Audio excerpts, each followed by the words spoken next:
So my niece is a real girly girl, right? She loves polishing her nails, getting her toes done.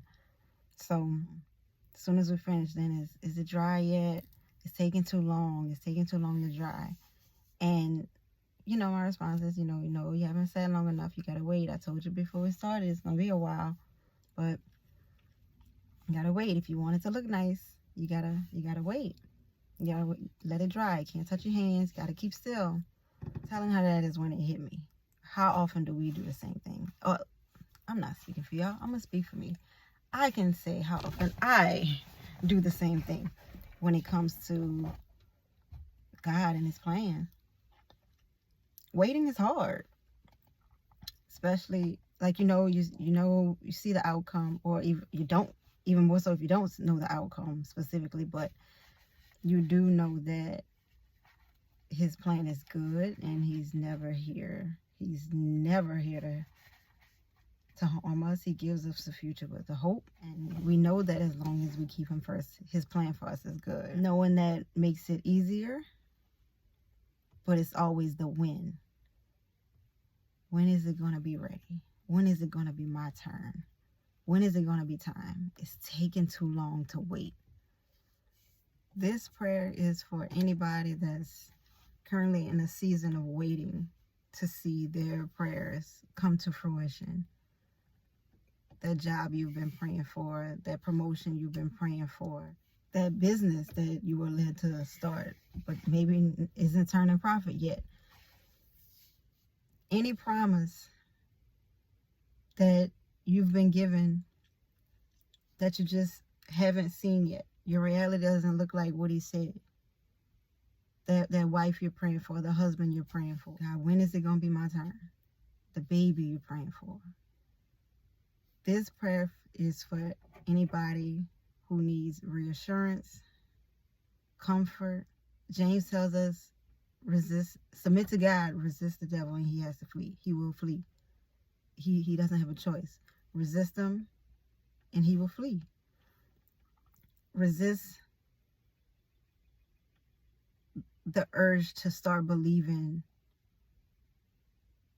you don't have what it takes. You're not enough. You're not good enough. You'll never make it out of this situation, or it'll never turn profit, or the mountain just looks too high. Resist that urge. Resist that temptation to give up. God says He'll fight our battles. All we have to do is keep still. Just keep still. Wait.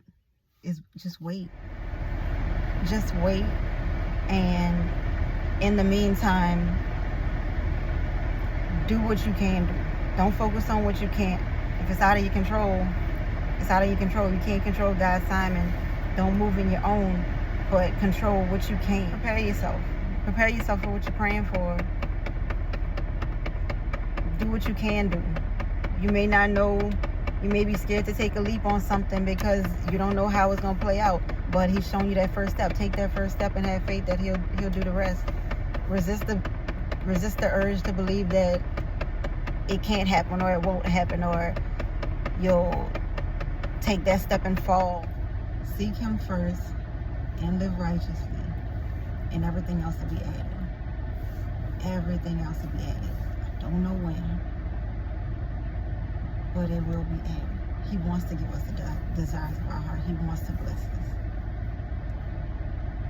He doesn't want to see us struggle, but in the struggle through the trials come all the lessons that we need to learn. In our weaknesses is where He is strong. If we were strong and able to do anything and everything, we'd never need Him. Lean on Him. Lean on Him for the comfort. Sometimes it'll feel like there's no one you can go to about certain things, or no one you can talk to about certain things.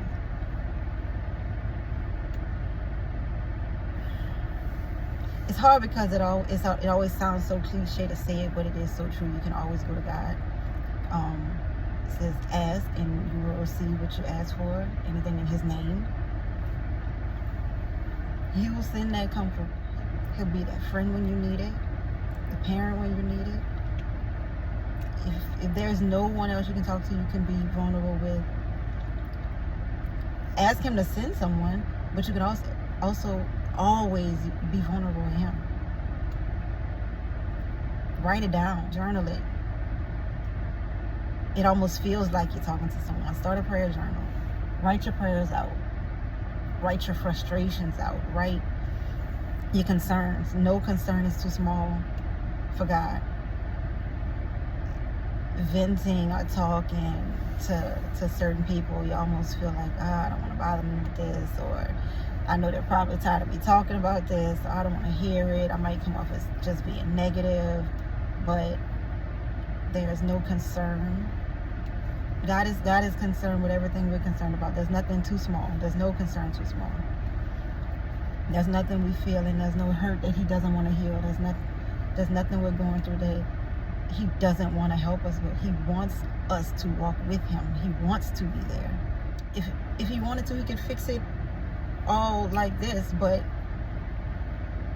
he needs us to go through certain things so that we know that we can trust him. If we never went through certain things in hard times, then how would we know we could lean on him? You have to do it. You have to try it. You have to trust him through a situation, and then on the other end, you'll know, wow, God got me through this. But just gotta resist the devil and do it. Easy said and done, obviously. Because the unknown is the scary part. How long is this season going to last? How long is this hurt going to last? This pain, this thing, these things that I'm going through. Surround yourself with those you need, not always those you want. Surround yourself with friends and family that love you and support you. Surround yourself with things that make you joyous and happy in life. Just during your season, whatever season this is, whatever you're doing or striving for, whatever mountain you're climbing, whatever wall you feel you've hit, do all you can do and just give the rest to God. If there's something you can do, do it. If it's out of your control,